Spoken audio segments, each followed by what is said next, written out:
Bienvenidos a este programa de Discutamos México, en donde hoy vamos a tratar el tema de las manifestaciones artísticas en Mesoamérica. Para empezar, me gustaría presentar a la doctora María Teresa Uriarte, quien es doctorada de la Universidad Nacional Autónoma de México y recientemente ha publicado un libro bastante interesante que trata el tema de la arquitectura precolombina de Mesoamérica.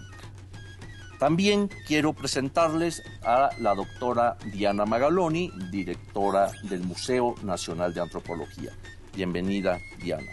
Finalmente quiero presentarles a Pablo Escalante Gonzalvo. Es doctor por la Facultad de Filosofía y Letras de la UNAM, así que pues tenemos ahora sí que un cartel de lujo y les damos la bienvenida y pues entremos a nuestro tema. Lo primero que yo quisiera preguntar, y quiero hacerlo a María Teresa Uriarte, es el concepto que había entre ese mundo mesoamericano antes de la llegada de los españoles acerca de lo que nosotros damos el nombre de arte, porque parece que allí había una visión un tanto diferente, en fin, a toda la concepción occidental, que es la que, digamos, hemos manejado o en la que estamos actualmente imbuidos, ¿no? Entonces me gustaría mucho ver cómo era que el hombre mesoamericano veía, entendía, comprendía estas manifestaciones. Bueno, querido Eduardo, yo creo que estamos hablando de un tema que es, como todo lo que se ha hablado en estas mesas, sumamente complejo. La realidad mesoamericana dista, en cierto modo, de esta visión que tú mencionas, occidental, del arte. Sin embargo, hay valores que son universales, ¿sí? Proporción, simetría, ritmo, el color, como partícipe también de la composición plástica. Y de tal suerte que, si bien lo que nosotros tenemos como fuentes originales para estudiar la materia del arte, vamos a decir, más allá de la pieza, en las fuentes documentales, hay otro tema que a mí me parece muy importante, que es lo que Sagún trata con relación a los artistas. Porque entonces él no menciona los valores estéticos, sino los valores éticos. El buen artista hace tal y tal, el mal artista, el que hace capas, por ejemplo, le pone masa de maíz y de alguna forma las hace falsas. Entonces, el buen artista sabe dialogar con su propio corazón, ¿no? Hay una introspección para la creación artística. De manera que nos movemos tanto en el plano de la estética, con estos valores plásticos de los que he hablado hace un momento, como del valor ético, de tener una calidad moral para ser un buen artista. Entonces, este panorama tan amplio lo puedes estudiar desde diversos puntos de vista. Y sí, lamentablemente, y yo creo que esto es cada vez en menor proporción, pero hay gente que piensa que los pueblos prehispánicos no conocieron el arte por el arte, ¿no? Que nunca conocieron los valores plásticos o estéticos que dotan a una pieza cualquiera de un valor estético, ¿no? Bueno, yo tengo mis dudas al respecto, si bien todo está imbuido de un profundo simbolismo, sí hay, de todas maneras, tú lo puedes ver, medidas, proporciones, ritmos, color, claro, etcétera. Claro. Estas perfectas proporciones que se consideran áureas, 1.618 o 0.618 como medida base para el corpus de obras que existen y que hemos heredado de los pueblos originarios de América. Claro.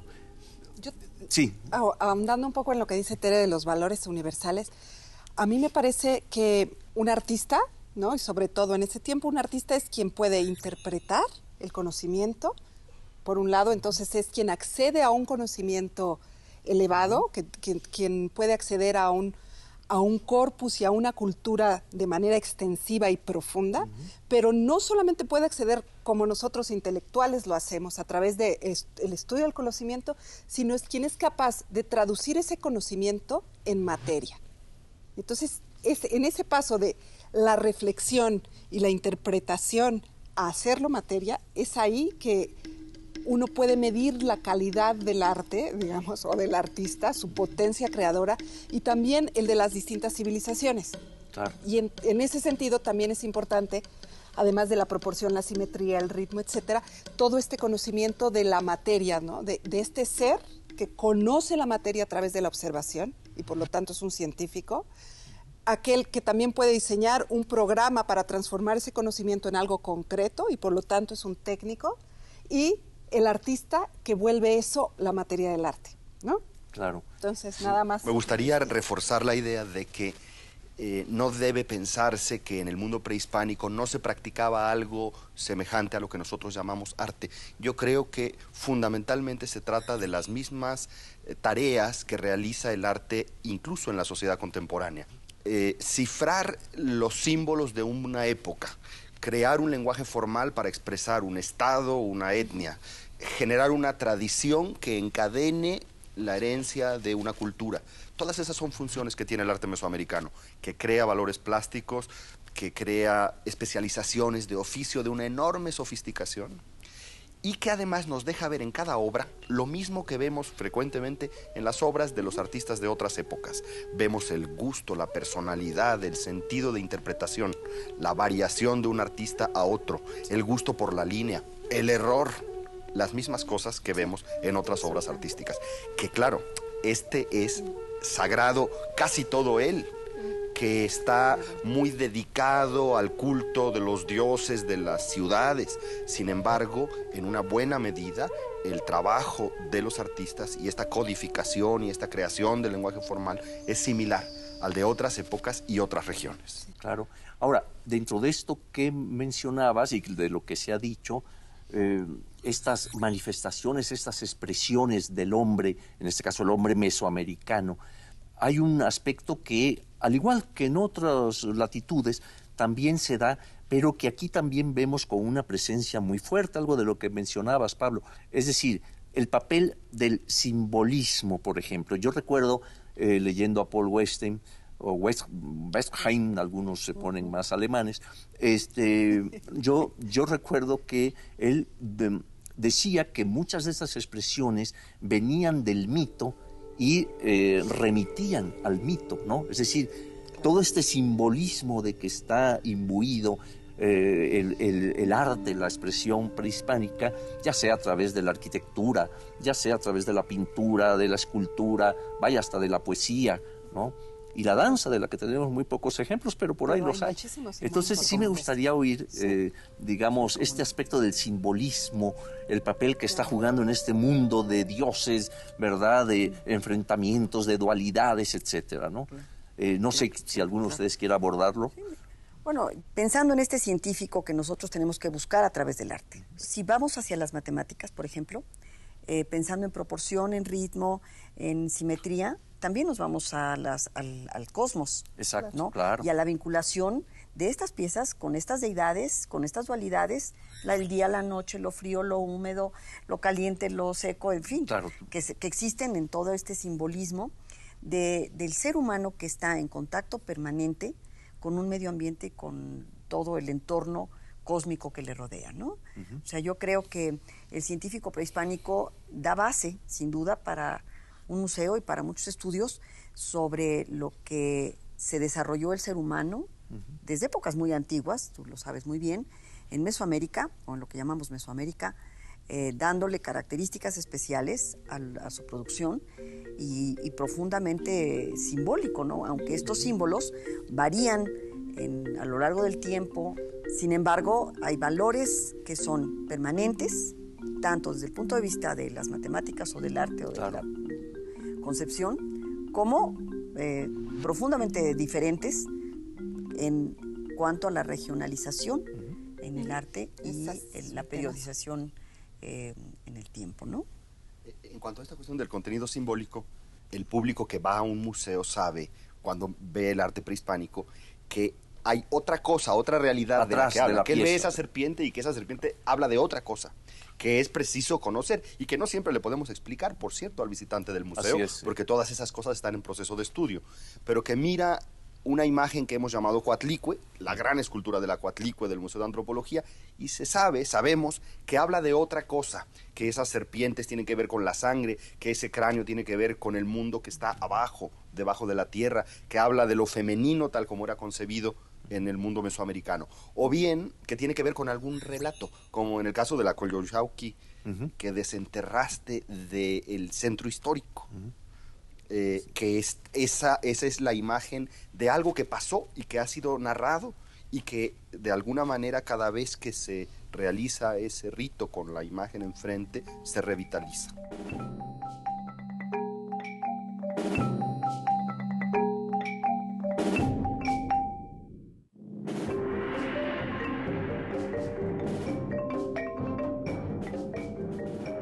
En cuanto a esta cuestión del contenido simbólico, el público que va a un museo sabe, cuando ve el arte prehispánico, que hay otra cosa, otra realidad de la que habla. Que él ve esa serpiente y que esa serpiente habla de otra cosa. Que esas serpientes tienen que ver con la sangre, que ese cráneo tiene que ver con el mundo que está abajo, debajo de la tierra, que habla de lo femenino tal como era concebido en el mundo mesoamericano.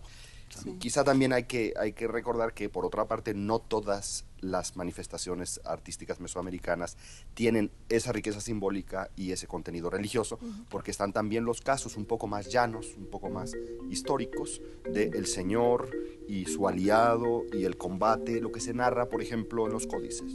Exactamente, y también, por ejemplo, en estelas del mundo maya, ¿no? Las estelas, exacto. Digamos, ¿no?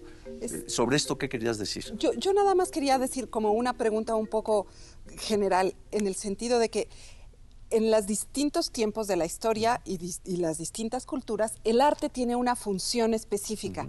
O sea, la materia de aquello que el arte expresa va cambiando. Por ejemplo, en el Renacimiento era muy importante el naturalismo, que lo que cree se apegue a la realidad, pero que haga de esa realidad algo más perfecto que la realidad misma, y era una manera de conocer a lo que llamó Plinio el cosmos, o que después se llama Dios, ¿no?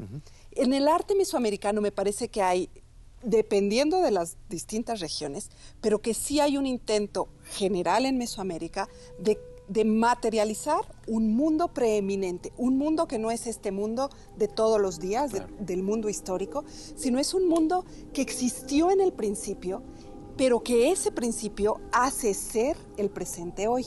Y todo el tiempo el arte está tendiendo el puente entre el presente histórico y ese tiempo que López Austin llama el tiempo mítico. El mito, claro. El tiempo del mito, que además es muy bonito porque no es abstracto. Ese tiempo del mito tiene un color, por ejemplo. En casi todas las pinturas murales o en los códices, a veces ese tiempo se pinta sin ningún lugar donde uno pueda decir este es el sostén, como esas pinturas rojas teotihuacanas, ¿no? O sea, es como si ese mundo preeminente tuviera ciertas formas y ciertas maneras de ser, y como si los seres que entran en ese mundo adquieren las caras de los dioses, las vestimentas, las plumas, y de repente eso es lo que le toca al artista expresar, que es algo que no existe, pero que en la mente de todos ellos que hacían parte de este rito y conocían los mitos, existía, ¿no? Entonces, claro, como que en ese sentido la función del arte en Mesoamérica sí es traer un mundo que está ahí todo el tiempo, pero que es un mundo más allá de lo concreto, ¿no? Claro, y que se materializa a través de la expresión estética. Digamos. Y entonces el artista es ese intérprete, ¿no? Claro, sí. Que además nos habla. Sí. Claro. O sea, porque nos habla con su corazón, tiempo, como dijiste. Sí, ¿no? Estamos hablando de tiempo, sí. El tiempo del mito, que está retratado en una pieza prehispánica, el tiempo del artista que la crea y el tiempo del espectador. Claro. Como decía Borges, al final de cuentas un libro no está terminado hasta que alguien lo lee. Sí. ¿No? Entonces, exactamente, hay un vehículo de comunicación allí que también nos permite conocer mejor una realidad y un tiempo diferentes, ¿no? Claro. Ahora, también tenemos aspectos muy interesantes en cuanto a la manera en que en un momento dado se integran diversas expresiones, ¿no? El templo de Quetzalcóatl en Teotihuacán, ¿verdad? Que es una arquitectura con escultura y con pintura. O sea, toda esta conjunción de tres expresiones, ¿verdad? Que cada una individualmente en sí ha sido expresada en el mundo mesoamericano. Sin embargo, me gustaría que platicaran algo precisamente sobre el aspecto de la integración de estas expresiones, de estas diversas artes, ¿no? Pablo está muy entusiasmado. Quizá es uno de los momentos de la historia en que se encuentran más estrechamente relacionadas las diferentes artes, en la creación de estos espacios ricamente simbólicos que a su vez parece en muchos casos que están tratando de recrear lo que hubiera sido un espacio y un momento originario. Y para eso está la arquitectura, la escultura, la pintura y más, la cerámica y la música y las artes efímeras que también completaban el conjunto, que decoraban los tapetes de flores y de plumas, los braseros, por supuesto, porque aquello era como un dispositivo funcionando, supongo que en la mayoría de los casos constantemente funcionando, el fuego alimentado cada mañana, etcétera. Era una cosa bastante viva, bastante completa, una gran escenografía que hacía además el lugar sagrado, fuerte, capaz de atraer una gran cantidad de fuerza sobrenatural e integraba los diferentes lenguajes artísticos. Esa separación a la que estamos acostumbrados de escultura, pintura, arquitectura, desde luego no funciona en muchos momentos de la historia y en particular en este, donde más bien parecía que era todo el afán para volver a crear un espacio para el rito que se pareciera al espacio mítico. Pero hay algo más, yo creo que cuando vemos una manifestación plástica integral, como en el caso, por ejemplo, del Partenón, porque nosotros pensamos en esta separación de lo prehispánico, ¿no? Sin pensar que tiene valores que son universales. Volvemos a lo mismo. Por ejemplo, la procesión de las Panateneas. El espectador forma parte. Al estar visitando el edificio, al ver esa procesión, forma parte de ese rito. Se integra ¿sí? también. Se integra. Hay un regreso. Y lo mismo nos pasa cuando estamos viendo que no podemos entender cabalmente, porque no conocemos todo su simbolismo, con el mural de la batalla de Cacaxtla. ¿Sí? Somos convidados a una escenografía, a un momento creado de manera holística, sin que podamos formar parte integral completamente de esto, porque no conocemos todo el simbolismo, pero se está recreando una escena de la cual el espectador forma parte. Eso es súper interesante. A mí me gusta mucho citar, y lo hice en mi trabajo de Bonampak, porque en Bonampak entras al edificio 1 que tiene 3 cámaras completamente llenas de pintura mural, la bóveda, las paredes, todo está pintado. Y uno puede participar de la pintura, porque de pronto, verdaderamente, si estás adentro y te abstraes de que estás solamente como visitante, ¿no?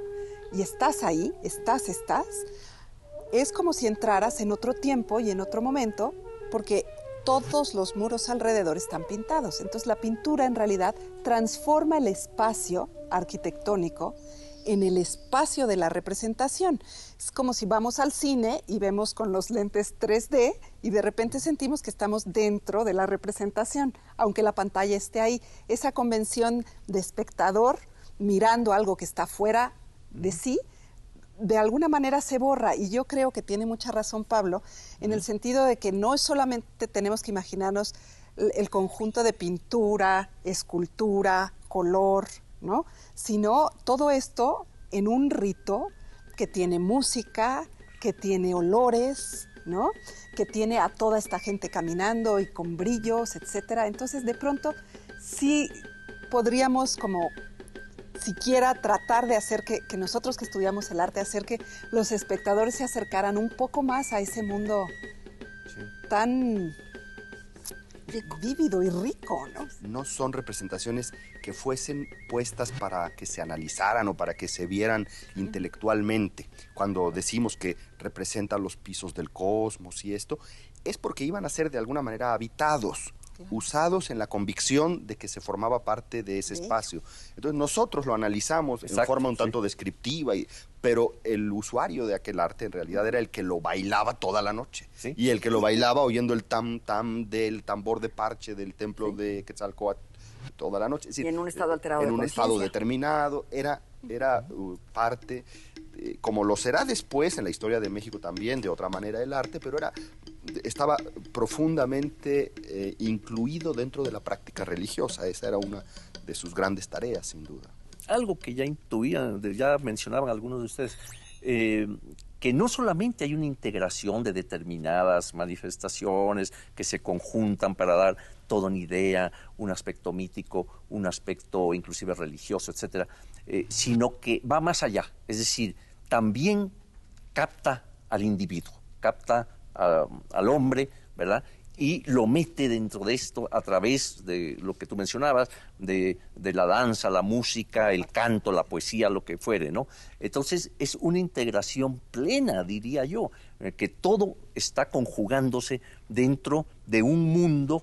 Otra vez volvemos al aspecto mítico, dentro de un mundo de dualidades, dentro de un mundo de ideas, de conceptos, etcétera, etcétera, ¿no? Aquí hay otro elemento que también es interesante. No se me peleen, a ver. No, nunca.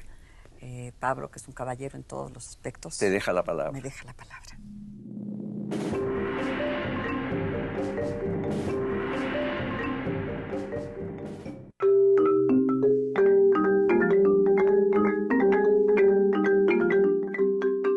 Algo que ya intuían, ya mencionaban algunos de ustedes, que no solamente hay una integración de determinadas manifestaciones que se conjuntan para dar toda una idea, un aspecto mítico, un aspecto inclusive religioso, etcétera, sino que va más allá, es decir, también capta al individuo, capta al hombre, ¿verdad? Y lo mete dentro de esto a través de lo que tú mencionabas, de la danza, la música, el canto, la poesía, lo que fuere, ¿no?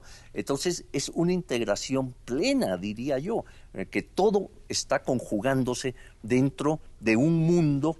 Otra vez volvemos al aspecto mítico, dentro de un mundo de dualidades, dentro de un mundo de ideas, de conceptos, etcétera, etcétera, ¿no? Aquí hay otro elemento que también es interesante. No se me creo. peleen, a ver. No, nunca. Pablo, que es un caballero en todos los aspectos. Te deja la palabra. Me deja la palabra. Breve. El gobernante. Sí. ¿Sí? El gobernante que es el que promueve, que a la manera de los mecenazgos está promoviendo la producción de estas piezas, Totalmente. la creación del espacio arquitectónico y que no solamente a través de la música, de la danza, de la pintura y de estas artes, que podríamos decir escénicas, se proyecta en una ciudad o en un tiempo, sino también porque él mismo se viste como la deidad, como en el caso de Pacal, en la lápida de Exacto. Palenque, Claro. que se supone que está vestido como la deidad joven del maíz, descendiendo al inframundo, ¿no? Entonces, aquí nosotros vemos la creación de una lápida que es perfecta en todos los aspectos matemáticos, astronómicos, etcétera, etcétera, cosmogónicos, cosmológicos, Claro. todo. Y además que no se suponía que lo iba a ver nadie más. O sea, hay una vinculación con lo divino Claro, que sí. lleva al actor, que es el gobernante, a estar en contacto con la divinidad, ¿no? Pablo, tú ibas a decir algo. Sí, y ahora se me ocurre otra cosa a propósito de este vestirse o de plano Convertirse. convertirse. Convertirse, es mejor se palabra. vestían como dioses, se comportaban como dioses y entonces también se morían como los Los dioses. sacrificaban como Porque en dioses. todos estos espacios el sacrificio ritual tiene muchísima importancia. A veces lo disociamos, preferimos mirar el arte como cosa bella, ocultar un poco el sacrificio como cosa horrible, y en realidad era parte y la práctica sacrificial era muy importante en estos espacios, en estos edificios. Y decías que interpelaba o de alguna manera se dirigía al individuo, y me parece que es una de las reflexiones interesantes cuando pensamos la sociedad prehispánica, si realmente hay una dimensión del individuo. Claro, todos estos rituales son predominantemente colectivos y esto me llamó la atención, que nosotros miramos el arte prehispánico, por cierto, como individuos con nuestra subjetividad estrictamente individual y con nuestra personalidad, y los que lo vivieron y lo fabricaron como nahuas, como hijos de Huitzilopochtli, como guerreros del sol, en su calidad de miembros de una entidad colectiva que trascendía aparentemente estas individualidades, acaso con la excepción de las personalidades de los reyes, como Nezahualcóyotl, Moctezuma, en fin. Las firmas de los artistas mayas. Claro. O sea, a mí ese es un tema que me gusta mucho, porque de alguna manera, por ejemplo, ahora que tuve esta oportunidad de estudiar el manuscrito original del Códice Florentino, y fui viendo página por página y tratando de identificar los artistas, que es un trabajo muy de la historia del arte, muy tradicional, pero que es muy importante. Y de pronto me di cuenta que en realidad tienen un método donde no importa que tú hagas el recto y el reverso, no. Todos saben lo que van a hacer, lo saben tan claramente que no importa que seas tú o que sea yo. Es un corporativo actuando como un solo grupo. Sin embargo, sí dejan señales de su individualidad. Claro. Y entonces eso es muy bonito porque ahí viene mi oficio, ¿no? Yo soy un artista. Vamos a decir que le llamamos así, pero vamos a decirle, por ejemplo, un tlacuilo, ¿no? Lo que eso significa para mí en esa época es que yo actué con mi grupo corporativo, pero eso no quiere decir que yo no aprenda mejor o peor que mi compañero, que yo no quiera llegar a ser el maestro, ¿no? Entonces está toda esa otra dimensión que es hermosa y que permite la historia del arte de encontrar, sí, la vocación, el ethos de una sociedad en su arte, pero al mismo tiempo, y como tú lo decías, encontrar al individuo, ¿no? Que eso es también algo... Pero ahora volvamos a la integración plástica. Sí. Con esto mismo de lo que estaban hablando Diana. Nosotros pensamos en el tlacuilo o tzip en maya, que si lo traducimos es el pintor, pero también es el escriba. Y yo diría el calígrafo, porque nosotros reconocemos al calígrafo en Japón o al chino, en el mundo musulmán, y no reconocemos al calígrafo, que debíamos reconocerlo también en el mundo prehispánico. Claro. Entonces, estas divisiones que nosotros establecemos entre el que escribe y el que pinta, en el mundo prehispánico no existían. La palabra es la misma, ¿sí? Por tanto, aquel que concibe la escritura y la pintura como medios idénticos, pues también piensa en una manera integral en todas las manifestaciones que realizan, ¿no? Claro. O sea, una pregunta que me viene es, ¿tendrían entonces el mismo nivel de importancia, desde luego, el arquitecto que el pintor, que el escultor, que el ceramista mismo, digamos, dentro de esa sociedad? O sea, eran vistos como gente creadora, como gente que interpretaba a los dioses y a los mitos. Exacto, ese ¿no? es un punto importante. Y de hecho hay un genérico, por lo menos en náhuatl, que es tolteca. Claro. Es decir, no es una interpretación reciente nuestra, es un término de época. Que ya existía. Tolteca se usa para artista en general. Exacto. Y se usa como una referencia, sí, a un grupo, es un gentilicio, pero a la vez es una referencia a que se hace con cierta veneración, con cierto reconocimiento. Es un grupo especialmente reconocido, o una serie de grupos especializados en pintura, escultura, los que hacen códices, etcétera, son todos ellos reconocidos por igual. Lo del arquitecto, el ingeniero, eso pues como que sabemos menos cómo era, porque no, como no tienen talleres, como no hay una forma de reconocerlo, ¿verdad? No sabemos cómo sería el trabajo de esos arquitectos que conversaban con los tlatoanis para diseñar y decidir las tareas de construcción. Pero en fin, por lo menos para pintores, escultores, plumajeros, sabemos que todos ellos eran toltecas. Ahora, y a todos se les reconocía con respeto. Bueno, la ciencia que va, por lo menos desde el punto de vista de los materiales, por ejemplo, si nos vamos al área maya, que lo hemos visto mucho en el proyecto Pintura Mural, simplemente para que estas ciudades en la selva tropical sigan hoy en pie, ¿tú te imaginas el nivel de conocimientos científicos, porque es científico, acerca de la materia circundante y cómo transformarla, cómo aprovecharla, cómo adaptarte a tu medio ambiente?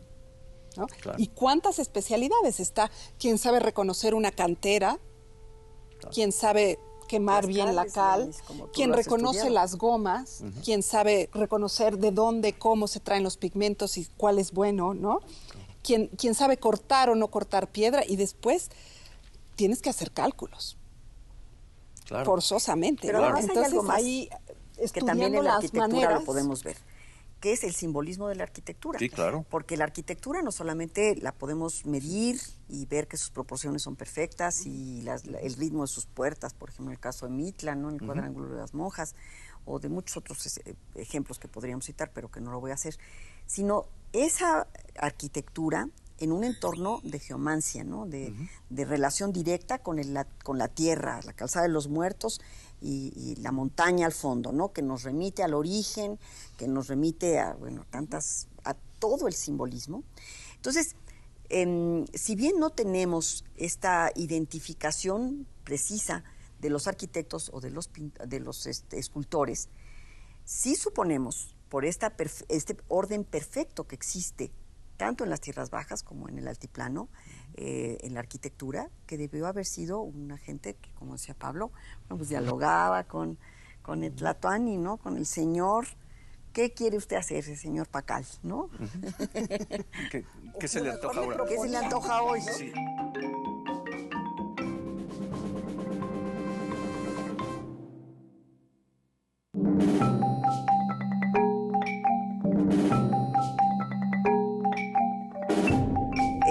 Si bien no tenemos esta identificación precisa de los arquitectos o de los escultores, sí suponemos, por este orden perfecto que existe tanto en las tierras bajas como en el altiplano, en la arquitectura, que debió haber sido una gente que, como decía Pablo, pues dialogaba con el Tlatoani, ¿no? Con el señor. ¿Qué quiere usted hacer, señor Pacal, no?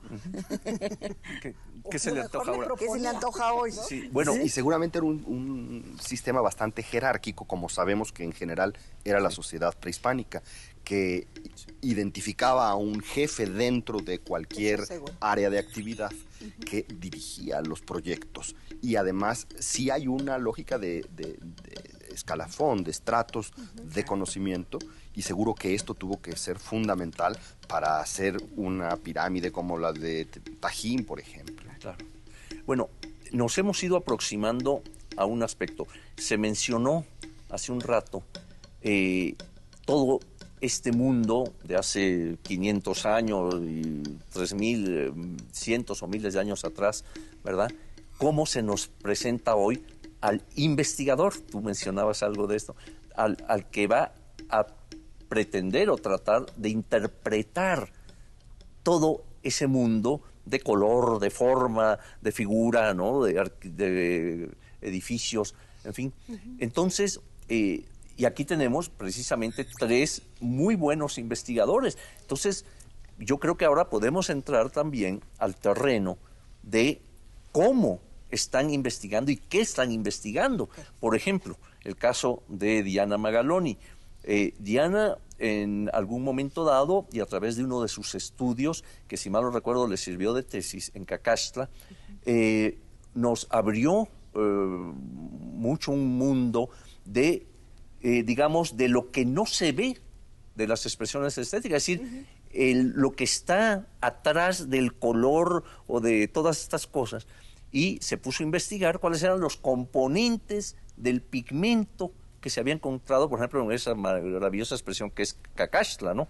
Y entonces nos hablas allí, ¿verdad?, sobre, pues estaba compuestos de H224 y no sé cuántas cosas, y que el componente aglutinante era tal. Platícanos un poco de eso, que eso es un mundo que el investigador es el que tiene que hacerlo, ¿no? De la ciencia, sí. Justamente partió de esta, como sabes, Eduardo, yo soy de formación restauradora por la Escuela Nacional de Restauración de nuestro Instituto Nacional de Antropología e Historia, y la verdad fue una experiencia hermosísima ser restaurador, porque tienes la responsabilidad, como lo tiene el médico, de salvar al paciente. Claro. Y me dio la oportunidad el profesor Cama de ir y restaurar unas pinturas que estaban recién salidas, que son las del Templo Rojo de Cacaxtla.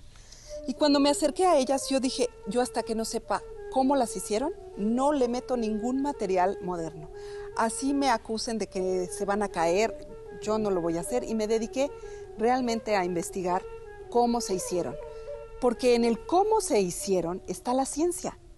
Cada vez el individuo está más despojado, sí, ¿no?, del el saber hacer, del tener este conocimiento de que yo sé que los pigmentos se encuentran, pueden ser minerales, pueden ser orgánicos, que yo sé que para que un polvo, que es el polvo de color pigmento, se pegue, necesito de una película permanente que lo fije, de dónde salen, ¿no? Entonces, a todo eso se enfrentaron nuestros antepasados y tenían que hacerlo de tal forma que durara no para mañana, ¿no?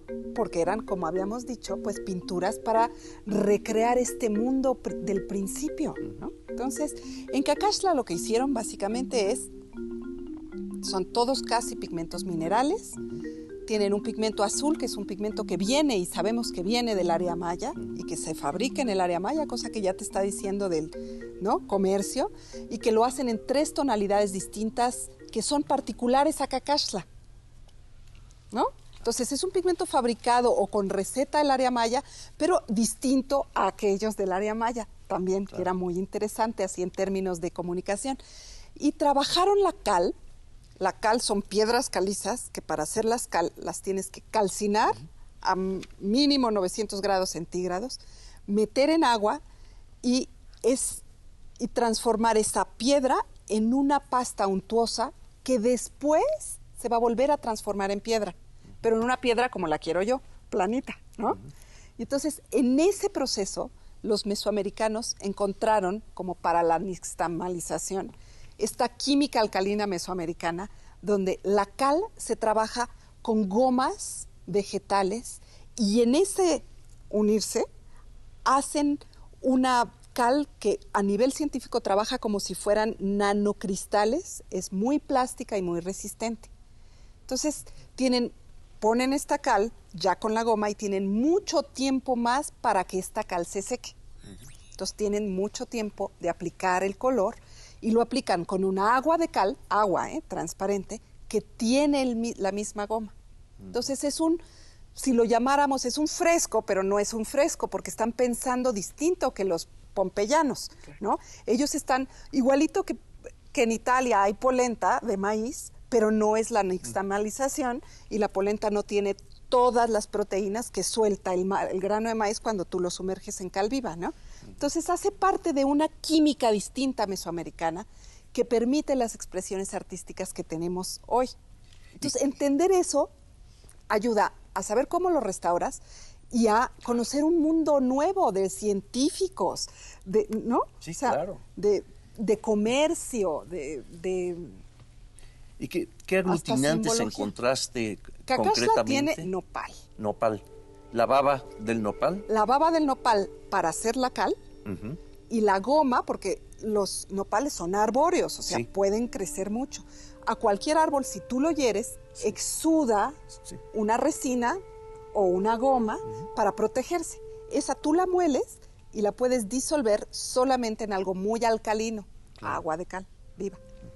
Y entonces con eso se pinta.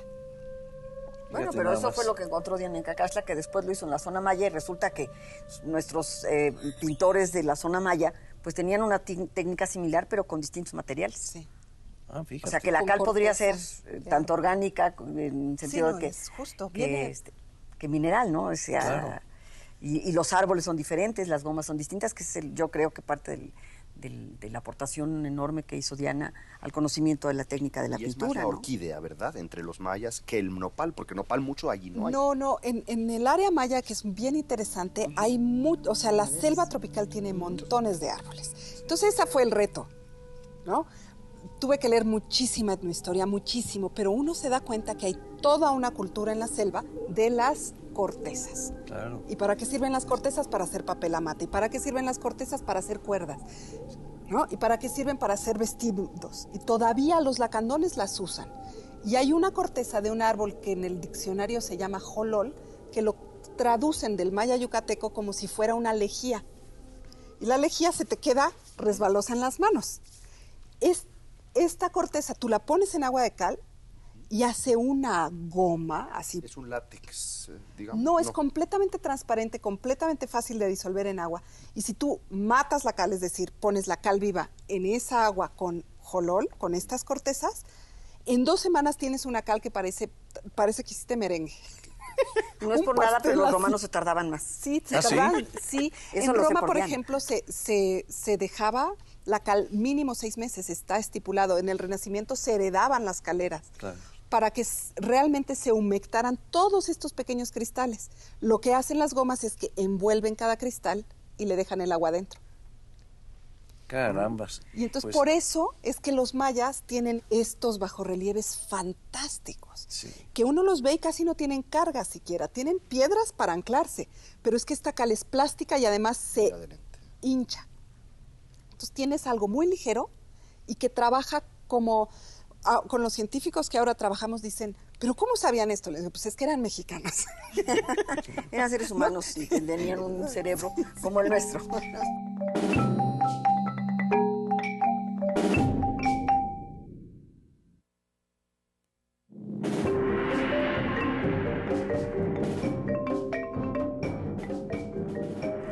Es la investigación Eso es fantástico. actual, del investigador actual, pues está abriendo unos parámetros que ahora sí no sospechábamos, ¿verdad? De todo esto. Por ejemplo, toda esta aplicación moderna, me imagino que ahí entran microscopios, técnicas de barrido y de secado y no sé cuántas, para poder darnos todo esto, ¿no? Tere, tú cuéntanos, yo anuncié que acabas de sacar tu libro, ¿verdad? El de arquitectura, tú fuiste la coordinadora, participan varios investigadores, pero no quiero obligarte a la arquitectura, sino platícanos también tú que estás investigando. Bueno, la arquitectura fue una línea tangencial, digamos. Ahorita mi proyecto más importante es el continuar con lo que me encargó doña Beatriz de la Fuente y que después su hijo Juan Ramón, cuando era rector, me pidió que continuara el trabajo del Seminario de la Pintura Mural Prehispánica en México, que justamente ha dado como uno de los muchos frutos que ha dado el trabajo de Diana.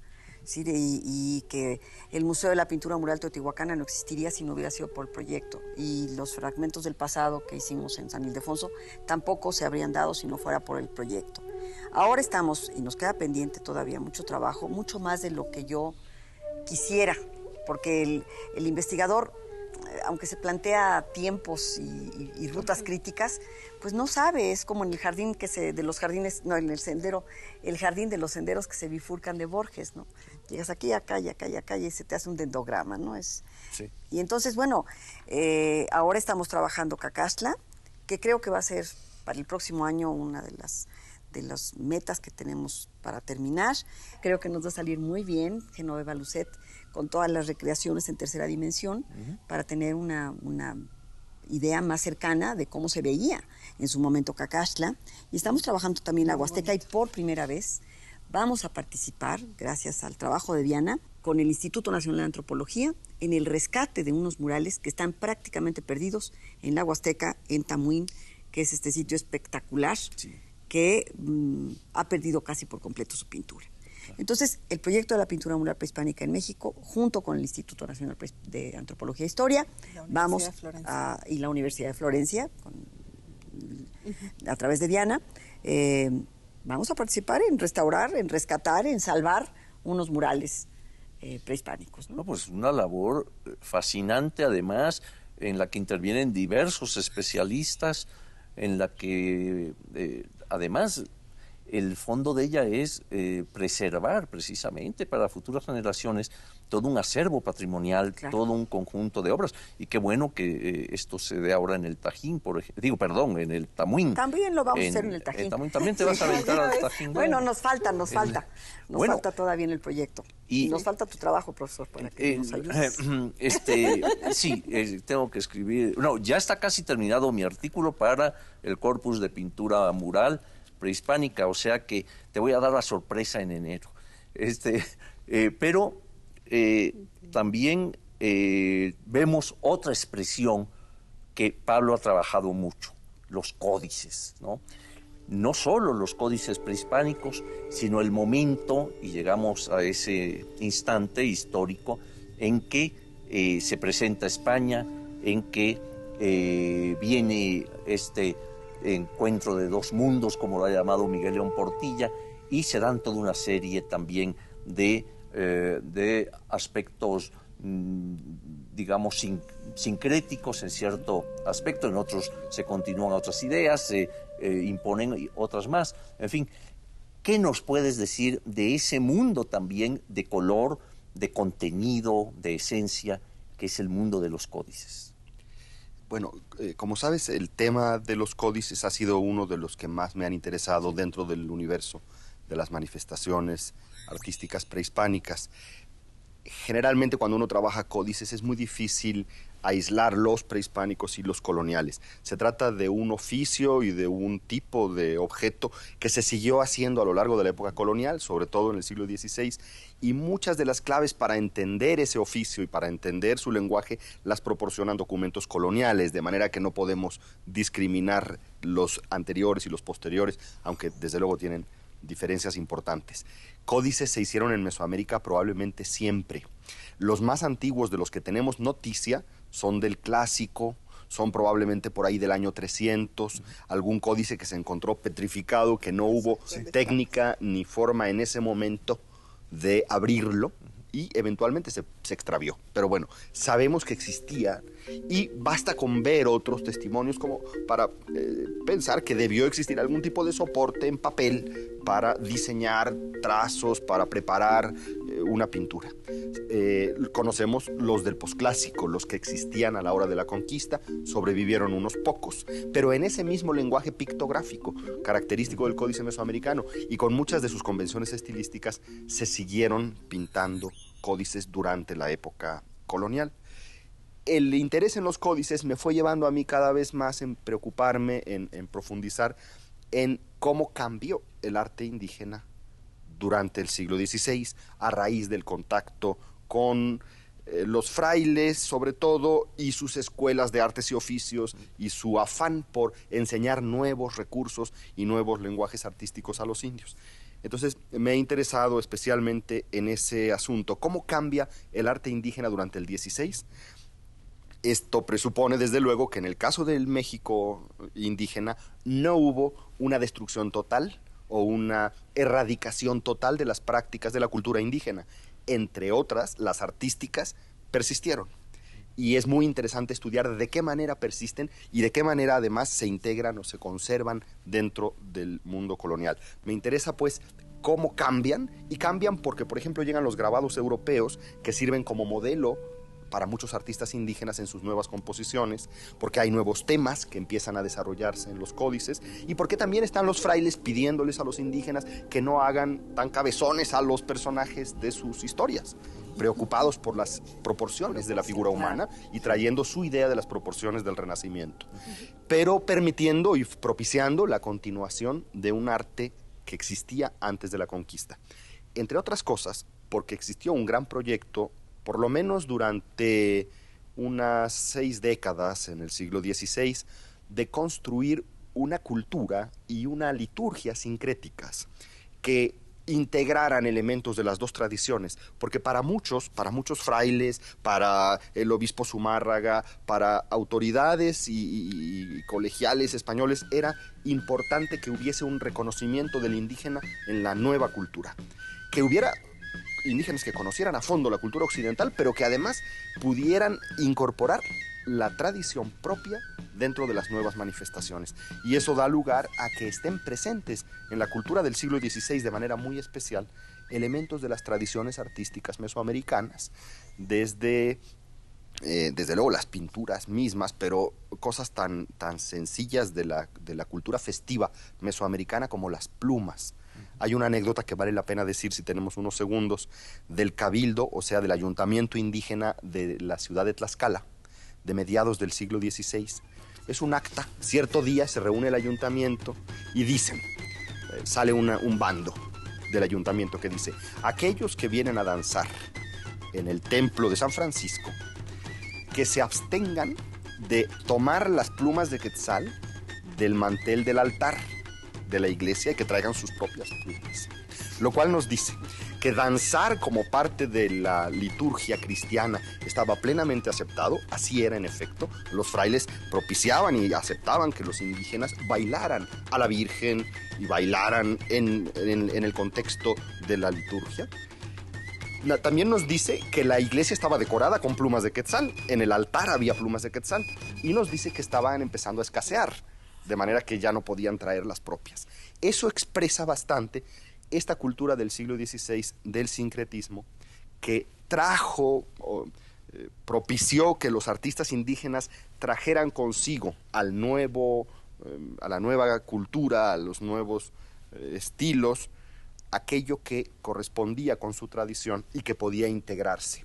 Y ese es un universo muy rico de estudiar, al cual cada vez más investigadores se dedican, porque es sumamente interesante cómo se integran, cómo interactúan, cómo dialogan formas y tradiciones. Y también símbolos, porque los propios frailes aceptaron esta inclusión y pensaron con los indígenas cómo hacer para traer símbolos de la tradición indígena que fueran significativos. Y, por ejemplo, inventaron algunas formas de expresar el sacrificio de Cristo con símbolos sacrificiales indígenas que se incluían en artefactos litúrgicos y que permitían asociar las dos cosas y buscar juntos compatibilidades y afinidades.